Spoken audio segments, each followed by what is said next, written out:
Hey there, Namaskar, this is Sudeep here.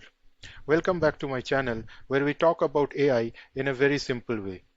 In today's video, we are going to jump into the exciting world of AI agents and get to know what they are, how they work, and how they communicate with each other. So without wasting any more time, let's get started. But before I start, I have just only one request for you.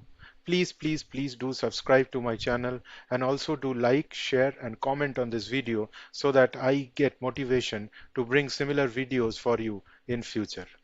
So without wasting any more time, let's get started and jump onto my computer screen. It's all about AI. As you would all know, Google has recently come up with an A2A framework, which means an agent-to-agent framework, which defines how two agents can communicate with each other. Now the question arises, what is the need for such a framework? To understand this, let's look at a scenario where two companies try to communicate with each other via two agents that they have developed. One agent may be written in one framework, in one language, using one particular programming structure. Another agent from another company might also be written in a different framework, in different programming language, using different structure. Now, the question arises, if these two agents need to communicate with each other, how do they communicate? This is where the framework that has been released by Google comes into picture. That is called the A2A framework or agent-to-agent framework.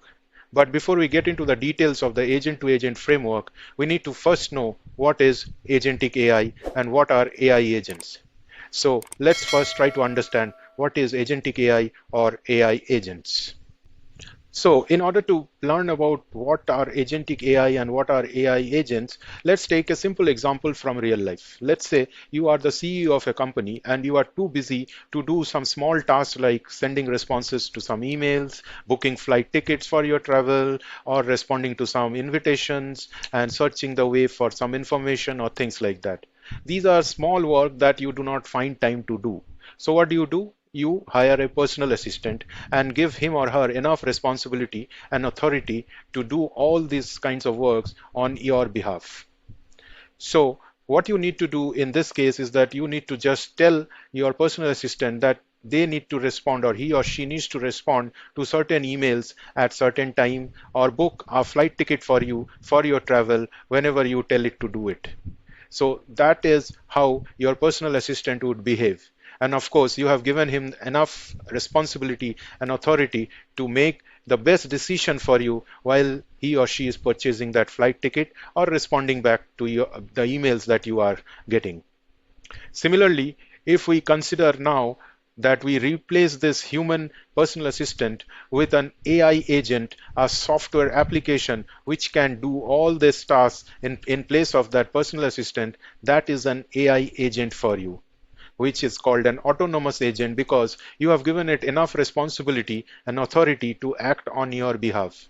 You just need to tell that agent that you need to book a flight ticket or respond to an email in the best possible way, and it will take the necessary steps or break it down into small steps so that it can accomplish the task that you have given it. So that is what is agentic AI or AI agents. The best part is that these agentic AI systems or AI agents can collaborate among themselves to achieve a particular task, because all agents or agentic AIs are not able to do all the tasks that you might have told it to do. Like for example, when you are asking it to book a plane ticket, it might communicate with another agent from an airlines company to book your ticket. So all this is done by AI agents on their own because you have given it the authority and responsibility to complete all these tasks. So this is called autonomous agents, and this is how agentic AI works. We'll dive into more details in a little bit. So the next important thing we need to know is that how are these agents created? What are the building blocks for these agents? The first thing we need in order to build an agent is something called perception. Perceptions are nothing but some triggers which the agent requires to get started. Like for example, some text input or some voice input or some input from an external device which starts the agent's work. So that is the perception. Second thing it needs is its brain. which is the ability to make decisions. Because if you remember back to that airlines example that I gave you, the agent might be receiving multiple airline related data from multiple agents from multiple airlines companies. So in order to decide which is the best possible route for his CEO to embark on and what is the best price that he or she is getting, it needs to have a brain. So the agent should have a decision making power based on which it can make the booking. The third thing an agent requires is an ability to take action. Once it has finalized which ticket to book or what action to take based on the decision-making power based in its brain, it should be able to execute that decision. That is the action part. The fourth important thing an agent requires is its memory, because in the memory it can store all its experiences and data from previous interactions and responses and other things so that it can act accordingly and do not make mistakes that it might have done previously. So memory is also an important part while creating an agent. Now, the developers play around with these four things to create an agent using their choice of framework and programming languages. And they at times also use LLMs to build such agents. We'll see how shortly. Now, in order to build agents, there are various frameworks that are available in market. Like for example, if we want to build a house, we can use various ways to build that. Similarly, agents can be built using various frameworks. Like for example, LangChain, which is a very popular framework powered by LLM to build AI agents. It gives us the ability to connect various AI components using this framework so that we can build very complex workflows. Then there is this AutoGen framework from Microsoft, which gives us the ability to build multiple agents and have them collaborate with each other to solve complex tasks. In this framework, we can build multiple agents and give them roles so that they can collaborate with each other and solve complex problems by using a complex workflow. Then there is Crew.ai, which is kind of an orchestration platform where multiple agents can collaborate with each other to reach a specific goal through a complex workflow process. So these are some of the commonly available frameworks in the market. But apart from that, there are other frameworks like N8N and others which can be also used to build agents. Developers are free to choose any of these frameworks or tools to build agents. Now, as we saw, there are multiple frameworks or tools available that can be used by developers to build their agents. The question arises, if there is a need to communicate between two agents which have been built with different frameworks, how do they communicate? So this is where the A2A protocol comes in. The A2A protocol stands for agent to agent. It is a protocol which defines how two agents can communicate with each other and what sort of mechanism they will follow. So Google's recent release of the A2A protocol addresses this. We shall see now how this works and how we can use it to make two agents built by two companies using two separate frameworks to communicate with each other. So now it's time to understand how this A2A protocol works, or this agent-to-agent protocol from Google works. Remember the CEO example I gave you at the beginning of the video? Let's bring him back, and let's say he wants to travel to a particular destination on a particular date. So what he does is that he contacts our travel agent AI and gives him the information that he wants to travel to a particular destination on a particular day. Let's say he wants to travel to Australia on the 25th of May. So with this information, our travel agent AI will reach out to certain airlines AI agents and see what kind of flights are available on that date. So in this example, let's consider two flight AI agents, one from Indigo, another from Air India. So our travel agent AI will first reach out to Indigo AI agent and tell him that, hey, I need to talk to you. And similarly, it will also reach out to Air India AI agent and tell it that I want to talk to you. Now, both these airlines AI agents will acknowledge this request, and there will be a handshake between these two agents or these three agents, not a three-way handshake, but a two-way handshake between the travel agent AI and Indigo AI agent, and then again the travel agent AI and the Air India AI agent. So once this handshake happens, there is a communication that has been established. Based on this communication, our travel agent AI will send a request to both this airlines AI agent saying that I have a customer who wanting to travel to Australia on 25th of May. Send me the details of the available flights, timings, and prices. So these are some of the commonly available frameworks in the market. But apart from that, there are other frameworks like N8N and others which can be also used to build agents. Developers are free to choose any of these frameworks or tools to build agents. Now, as we saw, there are multiple frameworks or tools available that can be used by developers to build their agents. The question arises if there is a need to communicate between two agents which have been built with different frameworks, how do they communicate? So this is where the A2A protocol comes in. The A2A protocol stands for agent to agent. It is a protocol which defines how two agents can communicate with each other and what sort of mechanism they will follow.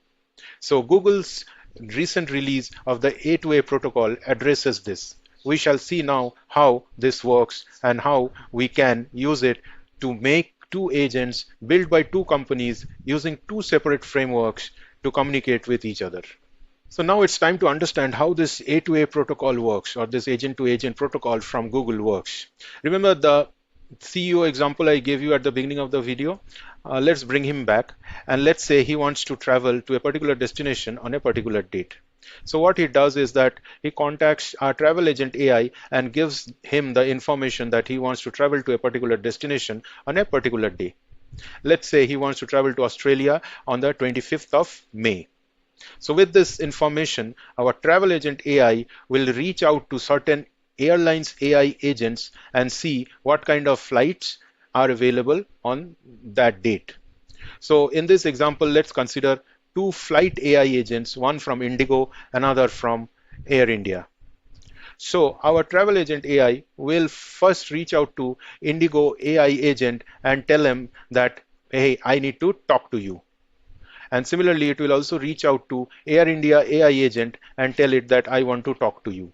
Now, both these airlines AI agents will acknowledge this request, and there will be a handshake between these two agents or these three agents, not a three-way handshake, but a two-way handshake between the travel agent AI and Indigo AI agent, and then again the travel agent AI and the Air India AI agent. So once this handshake happens, there is a communication that has been established.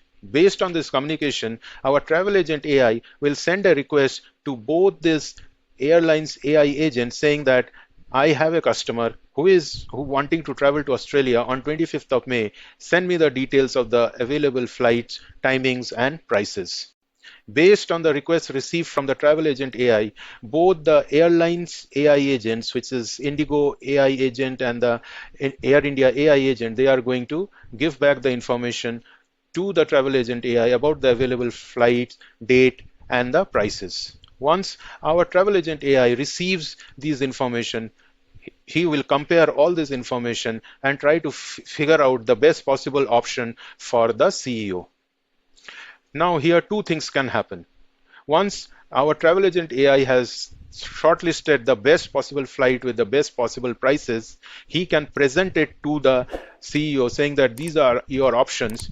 You choose which one is suitable for you, or he can actually, the travel agent AI can make its own decision and buy the ticket based on some logic which has been built into it by the developer while developing this AI travel agent.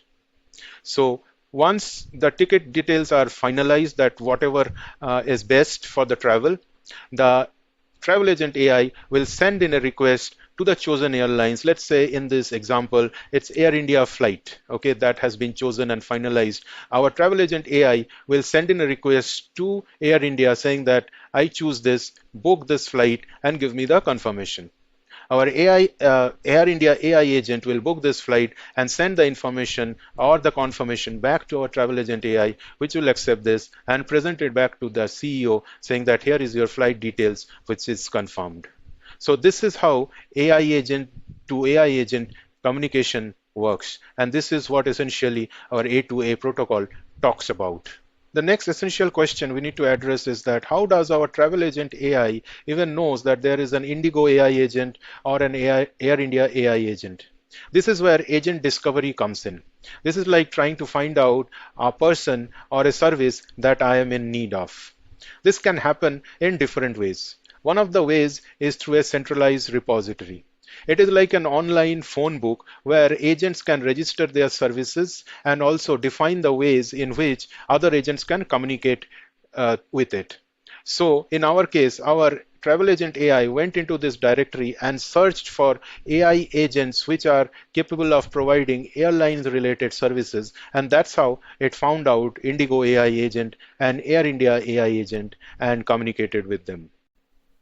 Another way agent discovery can happen is through decentralized discovery. This is a way where new agents can come over a network and shout out their capabilities and ways of communication. Anyone who is interested in communicating with this kind of agent can actually establish communication by listening to such shout outs. Another way of establishing agent to agent communication is through pre-configuration, which means when I am in developing an agent, I know which agents I need to communicate with. So I will pre-configure communication between my agent and those agents before I even get them to start doing some work. In our case, like for example, in the travel agent AI case, if I knew from beforehand that my travel agent would only book flight tickets, I could have configured it in such a way that it would only communicate with a few airlines AI agents. So in that way, it would be pre-configured and it would not have to search for agents before it actually started its work. So the next important thing we must know from the A2A protocol or the agent to agent protocol is that how does connecting agents know about the capability of the agent it is connecting to? Well, this is where agent cards come in. Agent cards are nothing.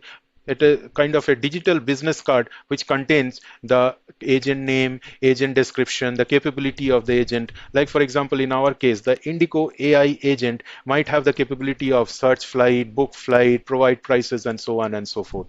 The agent card might also have information about how to use A2A protocol to communicate with it. Also, it might have information about how to initiate communication with it. So an agent card gives the connecting agent all the information that is needed in order to communicate with the agent that it is looking for. Now let's look at a holistic picture as to how overall agentic AI system works. First, we develop an agent using either of the frameworks that we have discussed in the video earlier, like a LangChain, Crew.ai, or an AutoGen from Microsoft, which are basically frameworks to develop agents. We might use programming language such as Python, Java, .NET to develop such agents. Once developed, we deploy them on a server or on the cloud and make them run. Now, in order to achieve a particular task, this agent of ours that we have developed might want to communicate with another agent. It might so happen that our agent is pre-built or pre-configured to communicate with certain other agents whose addresses were previously known to us. So they can communicate directly with those agents and achieve our goal. This is one way of communication and how the agentic AI system might work. The second way of communication is through message brokers. A message broker is nothing but a router sitting in between multiple agents, which is responsible for delivering the right message to the right agent. This is an effective way of communication where multiple agents are involved in order to achieve a particular task. Lastly, we can use an orchestration platform also to communicate between different agents. This orchestration platform is particularly effective when multiple agents are involved in communication and a particular order needs to be followed in order to reach a particular goal. So that's all about agentic AI and A2A protocol. Let's summarize quickly as to what did we learn today from this video. We started by knowing what are AI agents. Then we started learning about how are agents built and what are the major frameworks that are available. Then we came to know what is the reason that the agents need to communicate with each other. Then we came to know about A2A protocol and how does agent to agent communication work. Then we learned about agent discovery process and the agent cards through which we know the capabilities of a particular agent. Lastly, we saw a holistic picture of how an agent-to-agent communication might work. So hopefully with all this understanding, you have a solid knowledge now about how this A2A protocol works and what is agentic AI and AI agents. If you have found this video interesting and helpful, please do give it a thumbs up, and also please subscribe to this channel so that you get to see similar videos in future where I talk about AI in simple language. Also in the comments below, let me know what other AI topic you would want to learn next. Thanks for watching today, and until my next video, stay curious and stay informed.